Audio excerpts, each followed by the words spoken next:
guys, welcome back to the channel. Thank you so much for the support. So Donnie McClurkin, he was able to tell his testimony, to speak about that for years while in the church, he was finding comfort in other men. He was searching for love, but guess what? He was searching for it in the wrong place. He was turning to men for the love that he wanted from his dad. And I am happy that he was able now and he is able to look back at everything that happened, and realize that it was wrong, that it is not the way that God planned for him to live his life.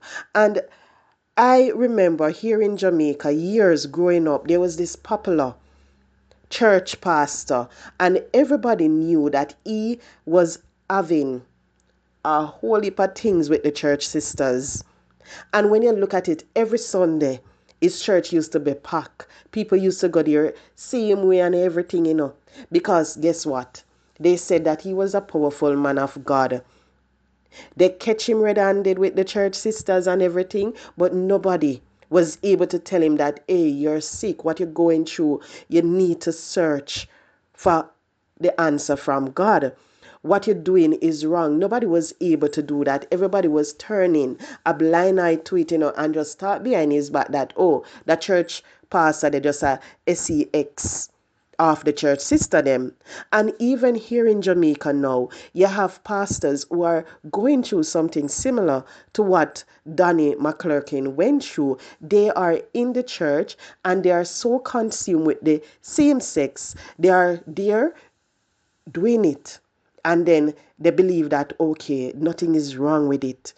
But I hope that just as how he was able to realize that what he was doing for years was wrong, I hope that every single one of us who are going through some struggle, whether it be with the same sex, opposite sex, or some, I hope that we will be able to really and truly put it all to God. Because you see, anytime we are able to turn to him, and lay everything down on the altar, that is the only time we're going to be able to move past our weakness. We're going to be able to live the life that he ordained for us to live. That is the only time you're going to find peace. You're going to find the love that you search for years.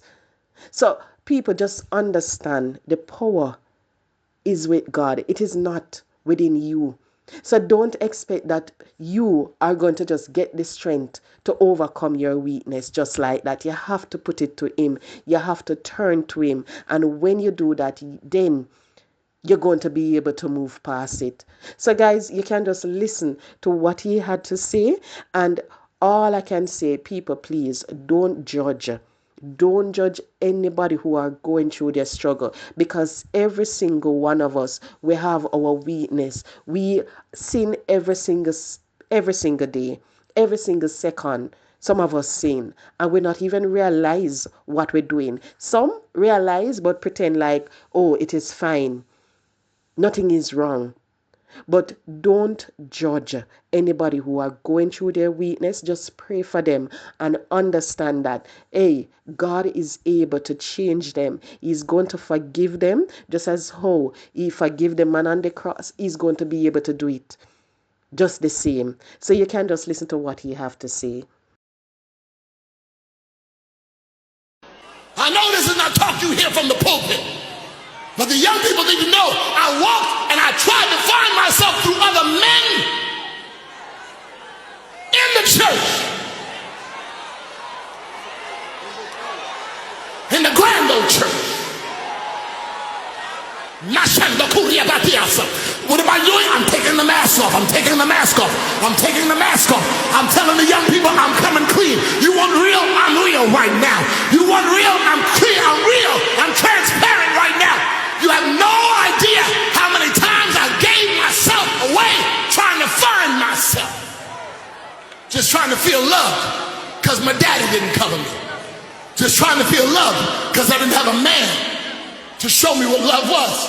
And the only man that loved me lusted me when I was 8, and that's all I knew to look for. So playing the piano, speaking in tongues, but somebody seeing me on the piano and coming and saying, let me help you, only to make me twice the son of hell he was.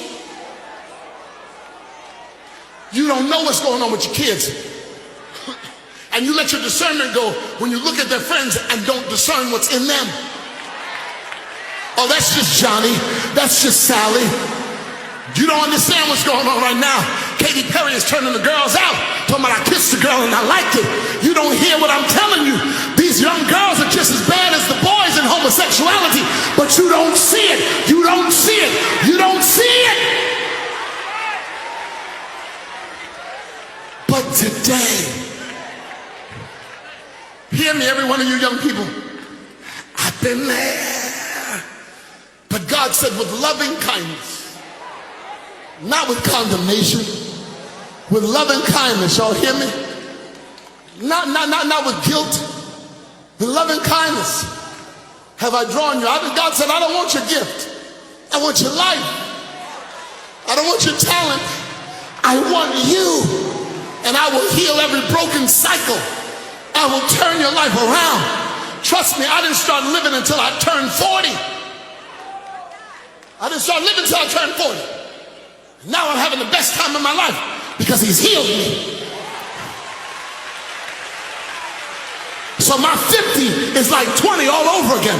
God's given me back the years that the palmer worm and the cankerworm and the caterpillar has destroyed. He's given me back the years. I need somebody to raise a praise right now.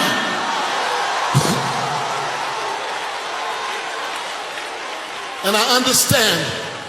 Hear me, musicians, singers, young people, all in this room. I understand. Man, I understand how it is to have a heart for God and a lust for sin. I understand how it is to want to stay in church. The reason why you're in church now is because there's something in you. You're not crazed. You're not wayward. You're not that buck wild. The reason why you're in church is because there's something in you. But you also know that while there's something in you for God, there are other people in church that appeal to your lust. Let's be real. I'm just being honest. I'm just being honest. Why is it that we don't like talking true? And I'm dealing with people who are saying, well, no, it's a new day. It's a new day. It's a new day.